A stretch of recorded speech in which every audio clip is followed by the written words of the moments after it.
Hey everyone, Jessica from Integral Travel here to share with you today a series of spinal movements that will keep all of your discs healthy and can even help them become healthy if you're recovering from a herniated disc or a bulging disc.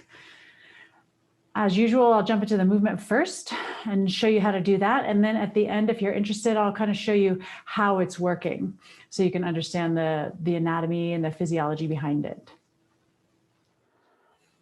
So your spine moves in 6 directions. It flexes to both sides. It flexes to the front and extends to the back in a back bend. Those are 4 of the directions. And then it also twists in both directions. So the series of movements is going to be focused on all 6 of those directions. And in doing so, then we get the maximum sort of range of motion for all of our vertebrae, as well as massaging our discs in all the different directions that it can be massaged in. So we'll start with lateral spinal undulations.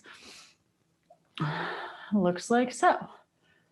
The idea here is to keep your hips still and your head still, or relatively so anyway, and to have your spine moving in this wave-like motion in between your hips and your head. So you see my arm here is sort of mimicking the motion of my spine. So most of the movement is focused in your low rib cage, kind of sending it back and forth from side to side.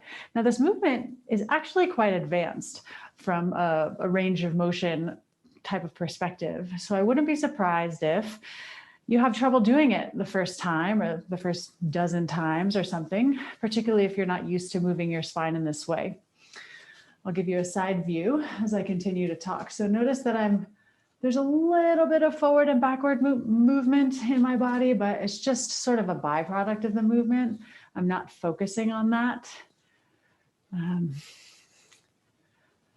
So if you're not capable of doing this spinal undulation right off the bat, then the sort of intro level movement to that would be simply side bending from side to side. And you can do this seated in a chair as well, which would actually ensure that your hips stay still.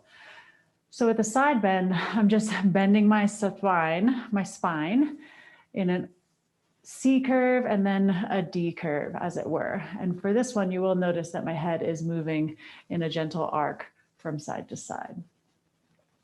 So again, the full movement, lateral spinal undulations, massaging the discs from side to side. Our next movement is forward and backward spinal undulation. So as I mentioned, the spine rounds forward and then it also extends back.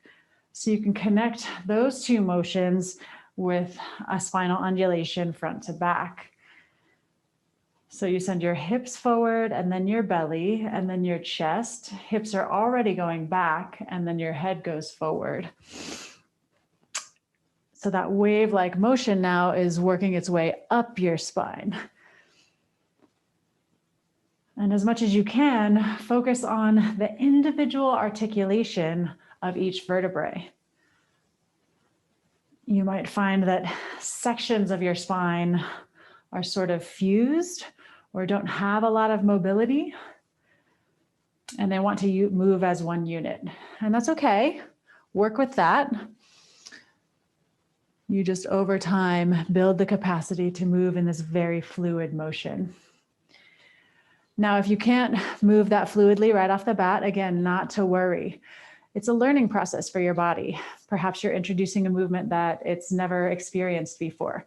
So just like in that lateral spinal undulation, the sort of beginning move or intro move to this is a rounding of the spine. So really tucking the tailbone underneath you, almost curling it up towards the ceiling, rounding through the low back, and then letting your whole upper body just sort of drape over your hips. And if you hang out here, it gives the opportunity for the back side of your spine to really open up while you're compressing the front side of your spine. Make sure you keep a bend in both knees to protect your low back. From here, then you press up and come into the opposite sort of back bend. But again, here to protect your low back, keep a micro bend in your knees and also some activation in your core, like pulling your pubic bone towards your navel so that you're not just collapsing into the low back. Make sure you lift up through the sternum before you go back, and don't just let your head fall back and collapse. Keep your neck nice and long and in line with the rest of your spine. So you can alternate rounding forward and arching back to kind of introduce your spine to this movement before you come into the full expression of the spinal undulation. Massaging your discs this time from front to back. Our third movement is to work with the rotational quality of the spine. And there's a movement called ringing the temple bell from a Qigong practice. And so you're just turning your hips from side to side and let your arms be nice and loose at your sides. So the swinging of the arms is actually a byproduct of the turning of the hips. And as you stay here in this motion, you should be able to feel your spine opening to the movement slowly and gently with every repetition, until you can go deeper into your twists.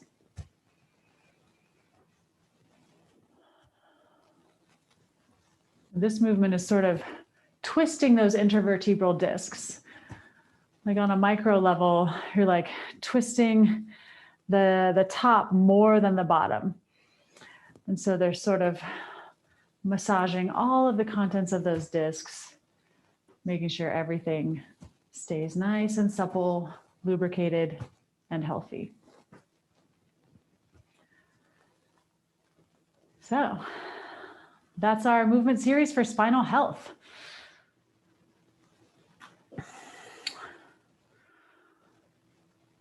So what we're doing as we move our spine is essentially massaging the discs.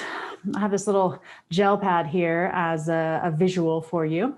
And basically an intervertebral disc is essentially like a Dr. Scholl's for your spine. And it kind of squishes, and as you can see, the contents kind of move about. So as we're doing our spinal movements, we are massaging the contents of the disc, and we're keeping them, in doing so, keeping the gelatinous contents of these discs healthy and supple, sort of like a rubber band. Like if a rubber band doesn't get used, it gets a little dry and brittle, and then the next time you use it and go to stretch it, it just snaps. So similar concept here with the discs. If they just stay sort of in one position all the time, then the disc contents are not used to moving and then are more likely to suffer from some sort of malfunction when you do move your body, like twisting in the car, for example, which is a common cause of a herniated or bulging disc. But if we move the contents of our discs around, squish them around, then we make sure that they're staying nice and supple, and that can help with our longevity, our overall health, spinal health, and even whole body health, holistic health. So thanks so much. Thanks so much for watching today. Feel free to share your questions, your challenges, and your success stories with these movements and stretches in the comments below.